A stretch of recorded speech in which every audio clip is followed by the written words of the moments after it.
Welcome back to KK's Quilt Studio and 5-Minute Fridays. Hey, this week we're going to talk about cleaning. No, not that kind of cleaning. We're not going to be dusting or polishing anything. We're talking about how to clean up artwork in AnS Stitch.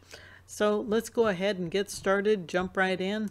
Let's open up a fresh workspace on our page here. Let's go to the backdrop tool, found down in the lower left. And let's pick this little sailboat. I've downloaded that off the internet. And, well, I've got a lot of extra stuff going on. This hand over here on the right-hand side, the lettering on the left, I don't really need those. And they are kind of a distraction. So while we still have the backdrop selected, let's go ahead and right-click on your mouse and let's crop that backdrop.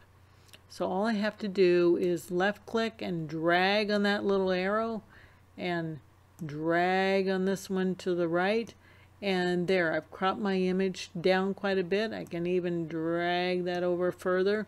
So that gives me a good one. Let's just go ahead and click OK, and I'm ready to start tracing that little sailboat to put into, say, a border design or my next quilting creation.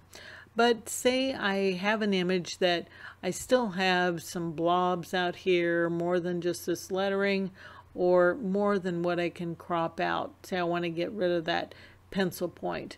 So how do I do that? Well, AnS Stitch works with Paint, a Windows-based program. So if you have a Windows operating system, you're going to be able to use Paint. So let's go down. I right-clicked again, and this time we're going to choose Edit Backdrop.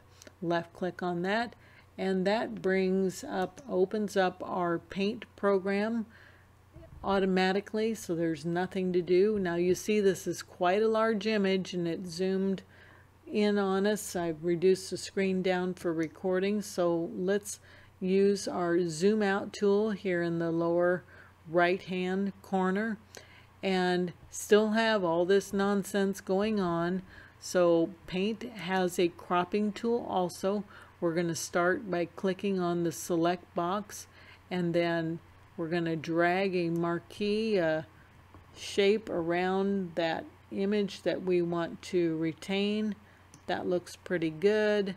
So you'll see a dotted line box that goes around that boat shape, and then I'm going to next click on this little box to the right, and that's the crop tool.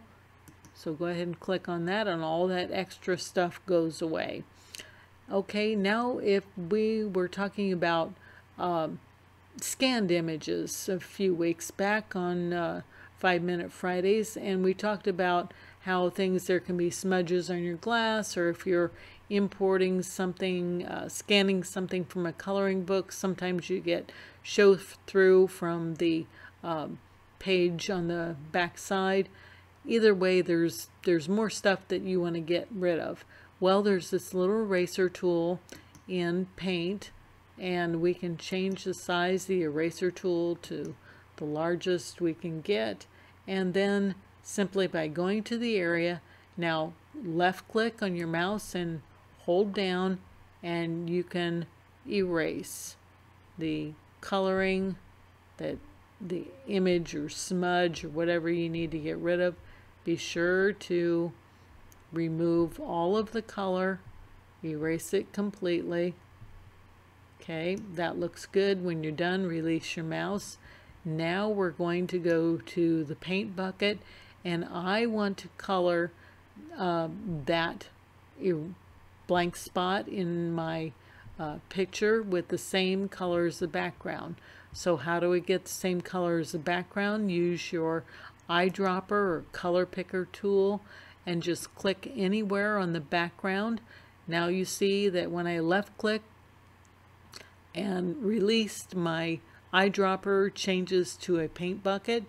Now I can go over that space where I removed all the color and click, and there it replaces it with the background color. And I can go clean up again, just grabbing the eraser tool, removing this finger and any other places that I want to remove. Okay, when I'm done with this, just simply go to File and Exit, and don't worry, it's going to take you right back into Art and Stitch. So we want to say Save, and there is our image. You'll see there's our pencil that's been taken out. So that's how easy it is to use Paint, the Paint program, in coordination with your Art and Stitch. And as always, you can contact me through any of my social media groups. If you haven't already, be sure to join the Facebook group or the Digital Quilting Bee. Be sure to subscribe to my YouTube channel. And as always, you can contact me through the website.